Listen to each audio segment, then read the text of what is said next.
ఇప్పుడు పెళ్లి కాని అమ్మాయిలు ఉంటారు కదా సార్, వాళ్ళు కొద్దిగా అందంగా కోరుకుంటారు. కాబోయే భర్తనికి కొద్దిగా అట్రాక్టివ్గా ఉండాలి, మంచి సంబంధం రావాలంటే తను మీ దగ్గరికి వస్తుంటారా సార్ అలాగా? వాళ్ళు అంటే వాళ్ళు ఏం అడుగుతుంటారు ఎక్కువగా? వాళ్ళు అంటే అందం అంటే తెల్లగా అయిపోవాలనుకుంటారా, లేకపోతే ఏం అడుగుతుంటారని? రకరకాలుగా ఉంటారు కోరికలు ఎలా ఉన్నాయి? ఏంటంటే కొంచెం ఫేస్ లో గ్లో రావాలనుకుంటారు. Face glow. దాని తర్వాత వచ్చి కొంచెం ఫేర్నెస్ కోసం కొంతమంది అడుగుతారు. కొంతమంది వచ్చి ఈ మొటిమలు అన్ని ఉంటాయి, అవన్నీ తొందరగా ఎలా పోవాలి అని చెప్పి వస్తూ ఉంటారు. యాక్చువల్లీ అంటే మొటిమలు అవన్నీ ఎక్కువ వస్తున్నాయి అంటే వాళ్ళకి స్కిన్ ప్రాబ్లం ఒకటే కాదు, వాళ్ళకి యాక్చువల్లీ వచ్చి ఎస్పెషల్లీ లేడీస్ లో అంటే పీసీఓఎస్ అని చెప్పి ఒక ప్రాబ్లం ఉంది. మెన్స్ట్రుయేషన్ తోటి ఓవరీస్ లో హార్మోన్స్ ఇవన్నీ, ఈ హార్మోనల్ ఇంబ్యాలెన్స్ మూలాన్ని ఈ ప్రాబ్లమ్స్ అన్ని బయటపడుతుంటాయి. సో యాక్చువల్లీ ఏంటంటే ఆ ప్రాబ్లమ్ ని మనం రెక్టిఫై చేసి దాన్ని ట్రీట్ చేస్తే ఇది ఆటోమేటిక్ గా ట్రీట్ అవుతుంది. సో వాళ్ళు ఏంటంటే ఇప్పుడు పెళ్లి వారం రోజులు ఉంది అనగా వస్తే సరిపోదు, అట్లీస్ట్ ఒక 6 నెలలు 1 సంవత్సరం ముందు నుంచి వాళ్ళు ఈ వచ్చే అప్రోచ్ అయితే వాళ్ళకి కరెక్ట్ గైడెన్స్ ఇచ్చి ఇవన్నీ ప్రాబ్లమ్స్ నుంచి బయటకు తీసుకుని రావడం. అంటే బడ్జెట్ చెప్పచ్చు అంటే ఇంత బడ్జెట్ ఉంటే రావచ్చు అని, ఎందుకంటే వాళ్ళకి డబ్బులు కూడా తెలిసింది అనుకోండి. యాక్చువల్లీ ఏంటంటే ఇలాంటి ట్రీట్మెంట్స్, ఈ ట్రీట్మెంట్స్ పీసీఓడి ట్రీట్మెంట్స్ కి వాటికి వచ్చి ఖర్చు చాలా తక్కువ అవుతుంది. ఇప్పుడు అడ్వాన్స్ అంటే వాళ్ళు జనరల్ గా అపోహ ఏంటంటే అమ్మో వాళ్ళ దగ్గరికి వెళ్తే చాలా డబ్బులు ఉండాలి అనేసి ఒక అపోహ ఉందండి. నా కోరిక ఏంటంటే కొద్దిగా చిన్నపాటి అమౌంట్ ఉంటే మీరు అప్రోచ్ అయినా మీ అందాన్ని సరి చేసుకోవచ్చు, అందంగా ఉండొచ్చు అని చెప్పేసి నా ఆలోచన అనమాట. అదే ఇట్స్ నాట్ వెరీ కాస్ట్లీ అండి, జనరల్లీ అనుకున్నట్టుగా కాస్ట్లీగా ఉండదు చాలా మటుకు. అది ఎందుకంటే పూర్వం వాళ్ళు ఈ సినిమా యాక్టర్లు వాళ్ళకే సాధ్యం, ఎందుకంటే ఫారిన్ వెళ్ళాలి, అక్కడ ఉండాలి. కాబట్టి మన ఇండియాలో కూడా ఆ ట్రీట్మెంట్స్ అన్ని ఇండియాలో ఉన్నాయి. ఇండియాలో ఫారిన్ కలర్స్ అవసరమే లేదు. ఇన్ఫాక్ట్ ఫారిన్ నుంచి చాలా మంది ఇక్కడ ఇండియాలో ట్రీట్మెంట్స్ చౌకగా ఉన్నాయని చెప్పి, ప్లస్ ఫెసిలిటీస్ చాలా బాగా ఉన్నాయని చెప్పి ఇక్కడికి వస్తున్నారు. అండ్ క్వాలిఫైడ్ డాక్టర్స్ ఇక్కడ ఈజీగా అప్రోచ్ అవడానికి ఈజీగా ఉందని చెప్పి ఇక్కడికి వస్తున్నారు. సో మనం అక్కడికి వెళ్ళవలసిన అవసరం లేదు. ఇప్పుడు అక్కడ ఏదైనా ప్రాబ్లం తోటి డాక్టర్ని అప్రోచ్ అవ్వాలంటే minimum 3 months to 6 months waiting period ఉంటుంది. అది ఇక్కడ వచ్చి జస్ట్ తలుపుకొట్టు లోపలికి వచ్చేయచ్చు మీరు. అవునండి, అక్కడైతే 3 months 4 months టైం. దాని తర్వాత వచ్చి ముందు జనరల్ ఫిజిషియన్ చూడాలి, దాని తర్వాత వాళ్ళు స్పెషలిస్ట్ దగ్గరికి పంపించాలి అని చెప్పి వాళ్ళ డిసైడ్ అయితే అప్పుడు స్పెషలిస్ట్ దగ్గరికి రెఫర్ చేస్తారు. ఇక్కడైతే డైరెక్ట్ గా స్పెషలిస్ట్ దగ్గరికి అప్రోచ్ అయ్యే అవకాశం మీకు డైరెక్ట్ గా ఉంది. సో అందుకని వాళ్ళందరూ ఇక్కడికి వస్తున్నారు ఈ మధ్యని. ఎందుకంటే మా ఇంట్లో తెలిసిన ఫ్యామిలీ మెంబర్కి ఒక చిన్న దెబ్బ తగిలిందండి. అవి అందరికీ కుట్లు కనబడిపోతాయి, ప్లాస్టిక్ సర్జరీ తీసుకెళ్ళండి కుట్లు కనబడవు అంటారు. నిజమే సార్, మీ దగ్గరికి వస్తే కుట్లు కనబడవు అంటారా? కుట్లు కనపడవు అంటే మామూలు డాక్టర్ గారికి ప్లాస్టిక్ సర్జరీకి ఏంటి తేడా అని అంటే మేము వచ్చి గాయం ఉందంటే ఆ గాయంని ఫస్ట్ క్లీన్ చేస్తాం. ఎన్ఎస్సిసి ఇచ్చిన తర్వాత అది మొత్తం క్లీన్ చేసి దాని తర్వాత బ్లీడింగ్ ఎక్కడెక్కడైతే ఉందో ఆ బ్లీడర్స్ అన్నింటినీ ఆపుతాం. ఎందుకంటే లోపల రక్తం చేరిపోయింది అనుకోండి, క్లాట్స్ ఉంటే ఆ clot it self can lead to infection. Clot it self అంటే వూండ్ సెపరేషన్ కి ఛాన్సెస్ ఉంటాయి. దాని తర్వాత వచ్చి లేయర్ బై లేయర్ మేము రిపేర్ చేసుకుని వస్తాం. అంటే జస్ట్ పైనుంచి ఒక బొంత కుట్టినట్టు కుట్టు వేస్తే సరిపోదు, అలా కుట్లు వేస్తే ఈజీగా మార్పు ఉండిపోతుంది. మేము ఏంటంటే లేయర్ బై లేయర్ కుట్టుకుంటూ జాగ్రత్తగా వస్తారు, కుట్టుకుని వచ్చి దాని తర్వాత లాస్ట్కి వచ్చేసరికి ఆ స్కిన్ లో అంటే లోపల నుంచి వీలైనంత మట్టుకు లోపల నుంచి వేసుకుని వస్తాం. దాని తర్వాత దాని పైన ఒక స్పెషల్ గ్లూ వేస్తే సరిపోతుందా లేదంటే డ్రెస్సింగ్ దాని తర్వాత dressing is very very important. ఇవన్నీ అయిన తర్వాత డ్రెస్సింగ్, ఎలాంటి డ్రెస్సింగ్ చేస్తే ఆ స్కార్ అన్నది అణిగి ఉంటుంది అన్నది కూడా మీరు depend అవుతుంది. చూసుకుంటూ ఉంటారు. అవన్నీ చూసుకుంటాం. And regular follow ups. అంటే ఒకసారి చేయించుకున్న తర్వాత మళ్ళీ మీ దగ్గరికి రావక్కర్లేదు కదా, రావక్కర్లేదు. కానీ స్కార్ వచ్చిందంటే మళ్ళీ మీరే మళ్ళీ మా దగ్గర వస్తారు.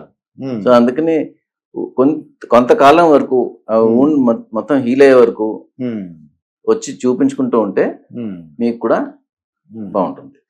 అంటే నేను విన్నది ఏంటంటే ఈ కుట్లు వేసినప్పుడు మళ్ళీ కుట్లు విప్పడానికి డాక్టర్ దగ్గర రావాలండి. మీ దగ్గరికి వస్తే అంటే శరీరంలో కలిసిపోయి కుట్లు ఉంటాయి, దారాలు ఏ ఉంటాయి అని అంటుంటారు. నిజమా డాక్టర్ గారు అది? అలాంటివి కూడా ఉంటాయండి. ఇప్పుడు కొత్త టెక్నాలజీ తోటి ఇలాంటి మెటీరియల్ కూడా వచ్చింది. ఇప్పుడు నేను ఇప్పుడే చెప్పాను, లోపల లేయర్ బై లేయర్ కుట్టుకుని వస్తామని చెప్పి. లేయర్ బై లేయర్ కుట్టుకుని వచ్చినప్పుడు కండరాలు కుట్టుకుని వస్తాం, దాని తర్వాత కొవ్వు కుట్టాలి, దాని తర్వాత సో అవన్నీ అంటే లోపల వేసిన కుట్లన్నీ కరిగిపోయే కుట్లే. కానీ కొన్ని వచ్చి ఒక 3 నెలల్లో కరుగుతాయి, కొన్ని 2 నెలల్లో కరుగుతాయి, కొన్ని వారం 10 రోజుల్లో కరుగుతాయి, కొన్ని అసలు కరగవు. సో ఏ స్టిచ్ ఎక్కడ వేయాలి అనేది అదొక పెద్ద సైన్స్. మా ట్రైనింగ్ లో ఏ కుట్ట ఎక్కడ వేయాలన్నది కూడా మాకు నేర్పిస్తారు. దాన్ని బట్టి మేము డిసైడ్ చేసుకుని. నాకు కాళ్ళు ఆనకాయలు తెలిసిన ఫ్రెండ్కి కాళ్ళు ఆనకాయలు అంటామండి, చిన్న అది గట్టిగా హార్డ్ లాగా అయిపోయింది. అవునండి. షూస్ వేసుకున్నా చెప్పులతో నడిచిన కొద్ది ఇబ్బంది, నేల మీద నడిచిన కొద్ది ఇబ్బంది అయ్యేదండి. స్కిన్ స్పెషలిస్ట్ దగ్గరికి వెళ్ళారండి. డెర్మటాలజిస్ట్కి వెళ్తే 2 ప్రాసెస్ ఉన్నాయి. మా దగ్గర అయితే లేజర్ టెక్నిక్, లేదంటే ప్లాస్టిక్ సర్జరీకి వెళ్తే వాళ్ళు ఆపరేషన్ చేస్తారండి. అంటే లేజర్ టెక్నిక్ అంటే ఇదే ఈజీ అని చెప్పేసి మీ దగ్గరికి వచ్చారటండి. అంటే జనరల్ ప్లాస్టిక్ సర్జరీ, ఈ ఆనకాయల ట్రీట్మెంట్ కూడా చేస్తారు సార్ మీరు? చేస్తామండి. దానికి వచ్చి ఫస్ట్ వచ్చి కన్జర్వేటివ్ ట్రీట్మెంట్, కార్న్ క్యాప్స్ అని వస్తాయి. కార్న్ క్యాప్స్ వేసుకునే పద్ధతి ఉంది. అది వేసి దాన్ని ఎలాగా హ్యాండిల్ చేయాలనేది చెప్తాం. అది ఆ నియమాలు పాటిస్తే ఒక 1 month లో 80-90% ఆనకాయలు పోతాయి. ఎందుకంటే మెల్ట్ అయిపోయినట్టుగా అయిపోతాయి. అవునండి. సో ఆపరేషన్ లేకుండా అయిపోతుంది. అది దాంతో సెట్ అవ్వట్లేదు అంటే అప్పుడు లేజర్ లేదంటే దాన్ని తీసేసి కుట్లు వేయడం అనేది చేస్తాం. అది దాన్ని మా కాయలు చిన్న రాయ అంటే లోపల మాసలా తయారవుతుంది మనం. అవునండి. సో అదంతా తీసేసి ఆ డెప్త్ లో ఉంటుంది, ఆ డెప్త్ లోంచి తీసి దాని తర్వాత క్లోజ్ చేయవచ్చు. చిన్న చిన్న యాక్సిడెంట్ జరిగి ఏళ్ళు వంగిపోయి ఏళ్ళు పైకి రావు సరిగ్గా అండి. తర్వాత కాలిపోయిన వాళ్ళు ఉంటారండి, కాలిపోయిన వాళ్ళు. అవునండి. శరీరం బర్న్ యాక్సిడెంట్స్ ఉంటాయి కదా, వాళ్ళు కూడా ట్రీట్మెంట్ ఎలా ఇస్తారు సార్? అంటే ఇప్పుడు బర్న్ అయిన తర్వాత ఏంటంటే ఇప్పుడు ఎంతవరకు కాలింది అన్నది చూస్తాం. అంటే మనకి పర్సంటేజ్, డెప్త్ అండ్ ఏ టిష్యూస్ కాలినప్పుడు ఏంటంటే ఆ టిష్యూ అంతా ష్రింక్ అవుతుంది. సో ఇప్పుడు బర్న్స్ అన్నప్పుడు 1st degree, 2nd degree, 3rd degree, 4th degree. 1st degree అన్నది అంటే మరి ఎక్కువ ఎండాకాలంలో బీచ్ పడుకున్నప్పుడు అప్పుడు అంటే చర్మం మాత్రమే కాలుతుంది, దాన్ని సన్ బర్న్ అంటాం. దానికి వచ్చి కన్జర్వేటివ్ ట్రీట్మెంట్ తోటి ఒక 1 week to 10 days లో అది సెట్ అయిపోతుంది. మంటగా అనిపించి దాని తర్వాత చాలా ఇబ్బందిగా ఉంటుంది. దానికి మందులతోటి, క్రీమ్స్, లోషన్స్ తోటి ఒక 1 week ట్రీట్మెంట్, 10 days ట్రీట్మెంట్ తీసుకుంటే సరిపోతుంది. 2nd degree బర్న్స్ నుంచి అంటే మేము రంగంలోకి దిగుతాం అనమాట.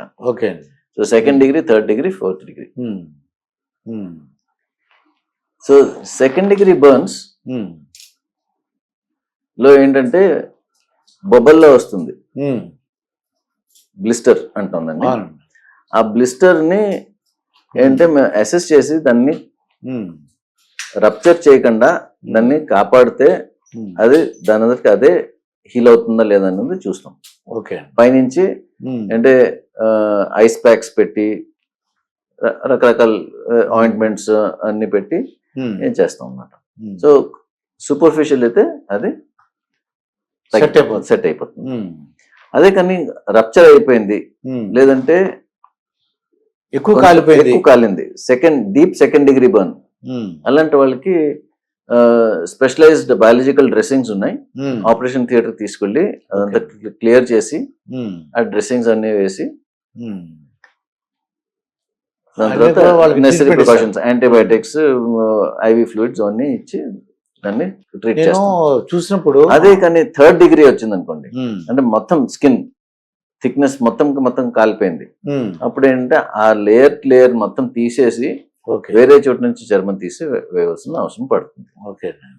అదే కానీ డీప్ సెకండ్ డిగ్రీ బర్న్స్ లేదంటే థర్డ్ డిగ్రీ బర్న్స్ అంటే ఈ సర్జరీ లేకుండా ట్రీట్మెంట్ తీసుకున్నప్పుడు ఎస్పెషలీ అంటే జాయింట్స్ మీద కాలితే అది మెల్లిగా, ఎందుకంటే స్కిన్ ష్రింక్ అయిపోతుంది కాబట్టి అది ఆ జాయింట్ ని క్లోజ్ చేసేస్తుంది. అలాగే మెడ ఇలా కిందకి క్లోజ్ అయిపోతుంది.